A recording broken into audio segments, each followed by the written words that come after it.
Hello and welcome.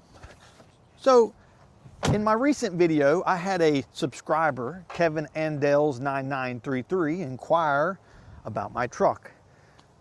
What's in it? What's my setup? What's my build? Because it was cold the other night during the snowstorm, but I was comfortable. So let's take a quick tour. So let's talk about some of the things that are on the front of my truck. It's a steel stubby bumper, nothing crazy there. A little Smittybuilt winch, it's a cable. It's been on about 3 different Jeeps, never let me down. It's wireless, so it's easy enough to run it and steer if I need to. You've got the KC lights. They are halogens, they are wired. I just don't have to use them very often because just behind it, attached to a DV8 Apillar covers, that's a single row light bar that is as bright as the sun. Limb risers, they're cool, kind of do their job. Right behind that light is a small cargo rack. It's not super big. It actually locks into the front freedom top, so I can't even take my lid off. However, attached to the driver's side is a Nomadic 270 awning by OVS. And on the passenger side is a Naturnest shower awning. I would rather be comfortable and clean than smelly and hot and terrible. So a lot of this truck that I've built is simply for that, just because I kind of want the creature's comforts of home without sacrificing because of a thing. So we're all overlanders, off-roaders by nature, I guess, if you're tuned in. So talking about being on the trail and being comfortable, everything about what I believe I've built makes this truck very comfortable. It's riding on Nitto trail grapplers. They are 38s. They're wrapped on a KMC wheel. In order to get the truck up to clear those 38s, it's on an Evo 4.5-inch lift. It is the stage 3 overland kit. It's got all the arms, it's got everything that makes this thing articulate. We put this thing on a ramp and it will flex. It will flex really well. I've added the Recon fender flares to give a little bit more protection because those Nittos do hang out there and they sling up mud and keep the side a little cleaner. I haven't washed this since the snow trip. Rock slide steps, again, everybody's seen them. They know how phenomenal they are. They just work. I do have a remote button on the interior that allows me to cut them off in the event that we are actually out on the trail. I don't want to set them down on a rock and damage them. This is the Naturnest shower awning I was just mentioning. It is fast to deploy. It's an unzip, 1 arm, 2 arm. The whole thing sort of comes down. What's really neat about this shower is I can leave this window down. They're inside the shower unit itself. There's a little window that I can unzip and I can access the inside of this, which is pretty cool for having a towel and your toiletries. There is a little sort of baggie in there that allows you to store things while taking a shower.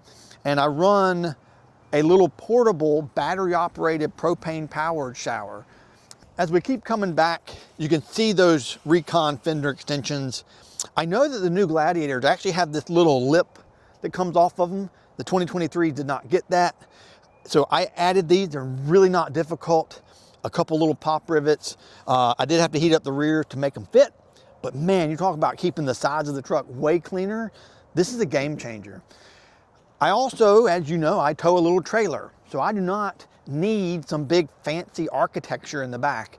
Probably actually don't even need the overland springs. I've got a Fabtech little rack in the back. This is on my 2019 Gladiator.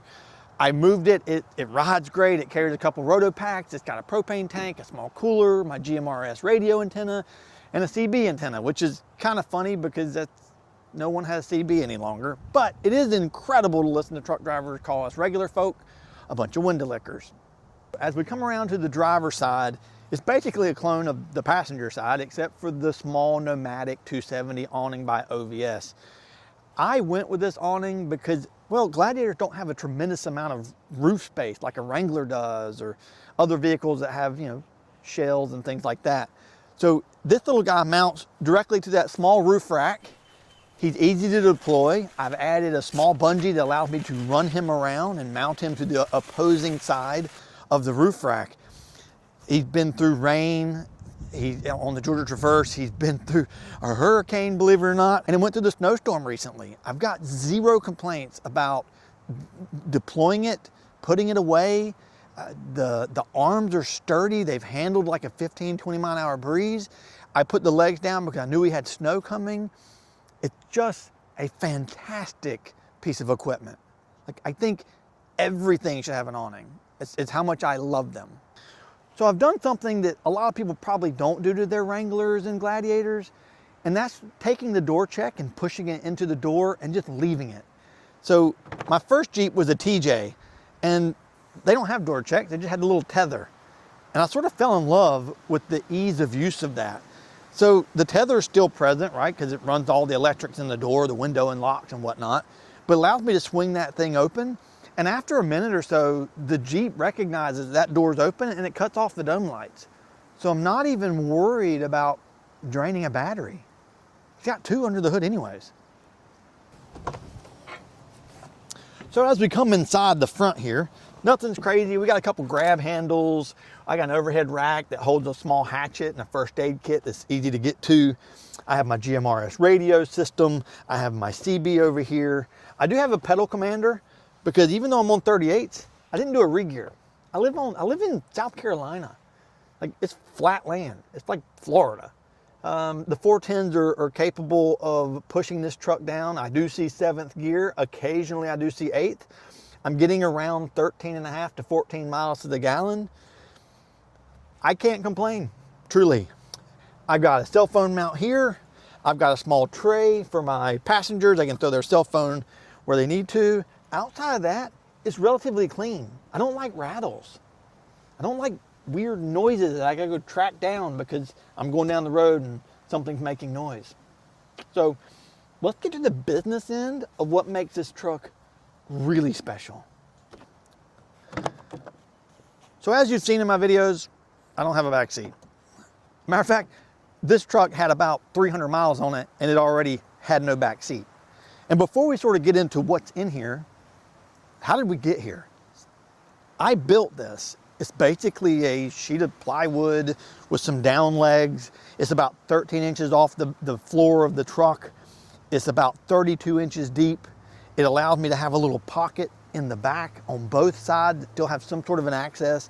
So I'm not rendering the entire thing useless. And there's plenty of companies that make really, really awesome storage solutions for the backs of Jeeps. We know that. There's so many companies. But I'm kind of a DIY. My little trailer, I built that.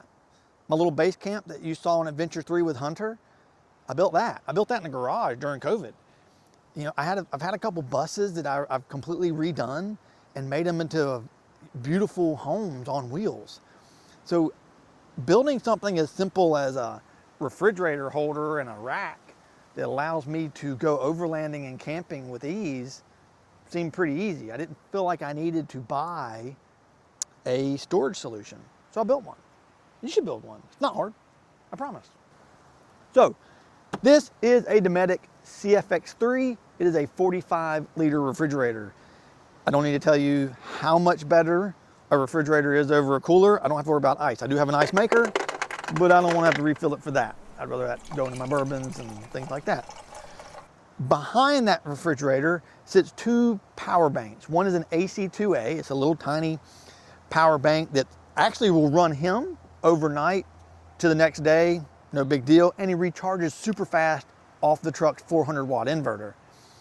Now, the trucks, Wranglers, Tacomas, Gladiators, the energy coming through that inverter isn't necessarily the cleanest of energy. So Bluetti, my big one, the AC180, won't actually charge off the truck. It doesn't like whatever that energy format is coming in, and it freaks out and panics. The party trick of the AC2A is it has pass-through charging. It doesn't care how dirty the energy is coming off my truck. I can charge my big Eddy with my little Eddy or with the Charger 1. The little guy, it's just fantastic. It's just fantastic, and it works. And that little Eddy will run, it'll run this refrigerator overnight. I'll wake up in the morning, I'll still have 40% to go. So that works for me because he'll recharge on the trail. On this side, similar setup, door swings away. I've unhooked that tether. There's plenty of play here, so there's no issue with the electrical wiring getting pulled or anything like that. This side is sort of my recovery and camp side. When I say that, it's mainly because the refrigerator takes up the entire other side. So I do have a JetBull Genesis base camp, fantastic camp kitchen. He's under there. I have another small little Jeep bag. This guy has 2 towels in it that actually cover the front seats in the event that it's getting wet, it's getting cold, we're wet or we're cold.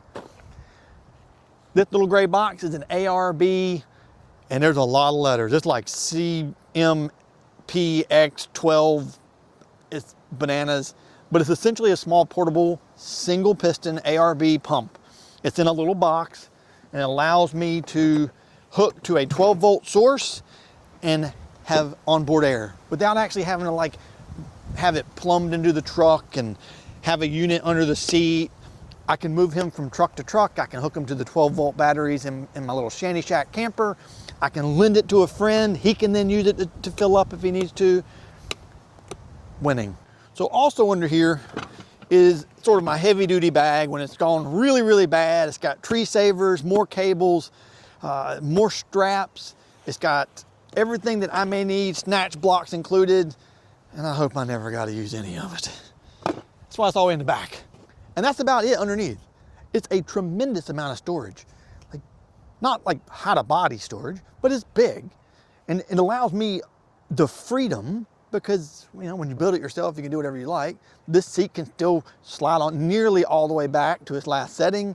It can recline if it needs to because I've got this space here.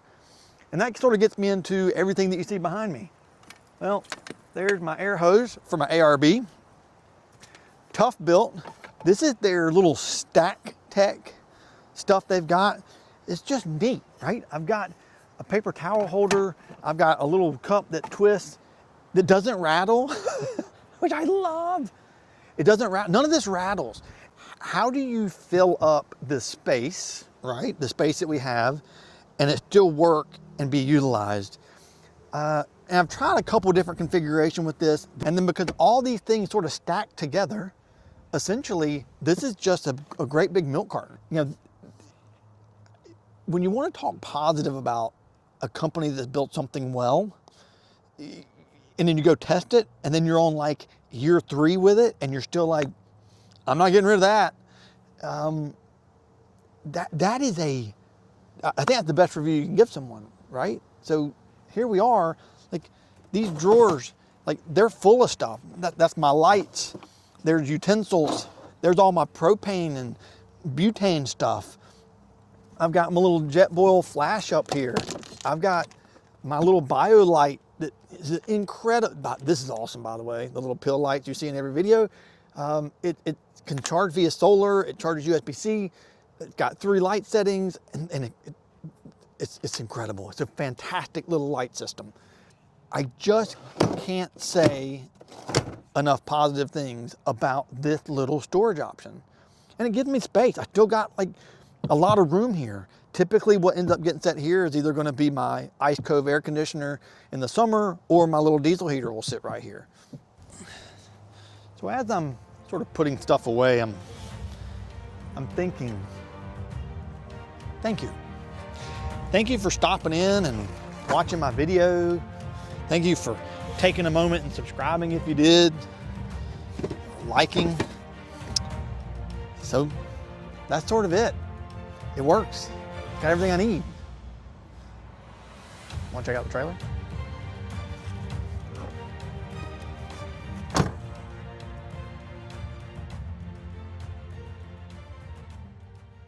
So I'm going to give you guys terrible Gladiator Rubicon, and I was asked by what do you call it, a subscriber. If you watched my snow video, you'll know that this little truck, fuck, I suck at this. Gotta have a winch. Don't like it. It's in the back. That's a breeze. Nope. I don't like that at all. On a KMC 17-inch wheel, terrible. Stop talking, make cuts. It will flex really, really well. I don't like it. Shit, man, come on, Jones. Nomadic, I don't like that. Reset. Am I even recording? Probably not, idiot. This little device, you know, damn it. Do I like that?